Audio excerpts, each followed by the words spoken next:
पिछले व्याख्यान में हमने मैथिली शरण गुप्त के परिचय एवं चित्रकूट में राजसभा जो काव्यांश संकलित है प्रथम वर्ष की पाठ्यपुस्तक में, उस पर हमने चर्चा की। आज इस व्याख्यान में हम चित्रकूट में राजसभा शीर्षक से साकेत का जो अंश आप प्रथम वर्ष की पाठ्यपुस्तक में संकलित है, उसकी प्रसंग सहित व्याख्या पहले छंद से हम शुरू करेंगे क्रमशः। पहला छंद इस प्रकार है। तदनंतर बैठी सभा उठज के आगे, नीले वितान के तले दीप बहु जागे।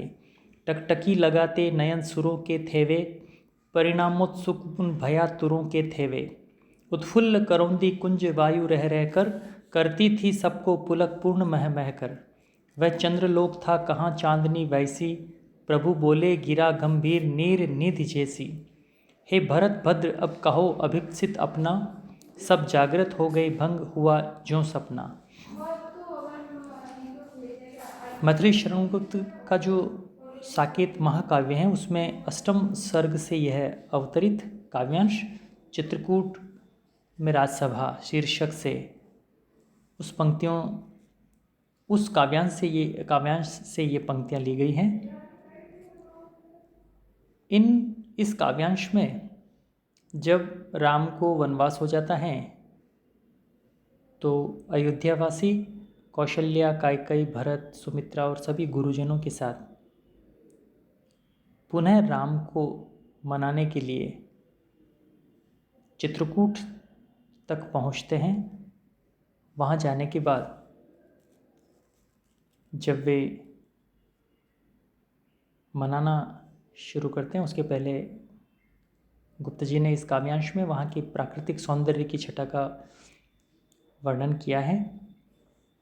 वे कह रहे हैं कि तदनंतर बैठी सभा उठज के आगे,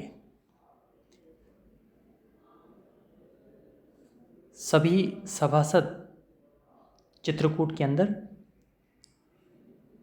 पहुँच गए राम को मिलाने के लिए, और राम की कुटिया के आगे खुले आकाश के नीचे सारा सभा का आयोजन हुआ। ऐसा लगता था जैसे कोई नीले आकाश रूपी कोई नीला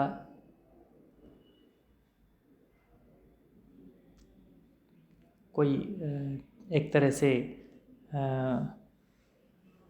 छत डाल रखी है, और उसके नीचे सभी लोग उस नीले वितान के नीचे बैठे हैं, और सभी के मन टकटकी लगाकर बड़े उत्सुक होकर ये जानने के लिए आतुर थे कि अब परिणाम क्या होगा।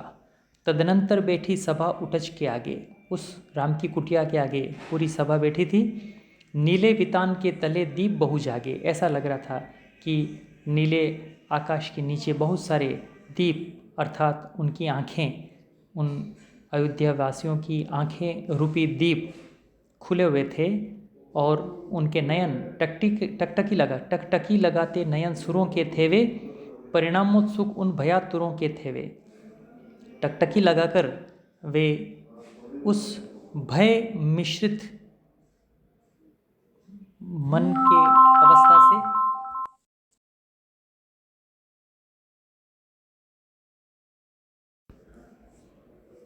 इसका परिणाम क्या रहेगा। उत्फुल्ल करौंदी कुंज वायु रह रहकर, करती थी सबको पुलक पूर्ण मह मह कर। उस वातावरण में करौंदे के पौधे से जो वायु उनके संपर्क से आ रही थी, उसकी महक सबको पुलकित कर रही थी। वह चंद्रलोक था कहाँ चांदनी वैसी, प्रभु बोले गिरा गंभीर नीर निधि जैसी। चांदनी लोक था, आकाश में चंद्रमा छाया हुआ था, संपूर्ण परिवेश चांदनीमय था। उसी गंभीर परिवेश में राम अपनी बात शुरू करते हैं अपनी गंभीर वाणी से, जैसे कोई सागर से कोई एक लहर निकली हो, गंभीर सागर से, शांत सागर से। वे कहते हैं, हे भरत भद्र अब कहो अभिप्सित अपना, सब जागृत हो गए भंग हुआ ज्यों सपना। उन्होंने कहा कि ये भरत, बताओ तुम्हारा अभिप्सित क्या है, तुम्हारी मनोकामना क्या है, तुम किस मनोकामना के तहत यहाँ आए हो। उनके बोलते ही सब जनों, सबके जो मन थे वे जागृत हो गए। ऐसा लगा जैसे कोई सपना देख रहे हो, वह टूट गया। यह चित्रकूट की राजसभा का ऐश्वर्यशाली वर्णन गुप्त जी ने बड़ी गंभीर वातावरण की सृष्टि के साथ किया है। उत्प्रेक्षा अलंकार प्रथम 2 पंक्तियों में, रह रह कर मह कर में पुनरुक्ति प्रकाश अलंकार, नीर निधि भंग हुआ ज्यों, इसमें उपमाओं और अनुप्रास अलंकार है। तत्सम शब्दों की बहुलता है। भाषा भावानुकूल, सरल व सरस है। राम की वाणी में आदर्श और मर्यादा देखने को मिलती है। भाषा खड़ी बोली हिंदी है।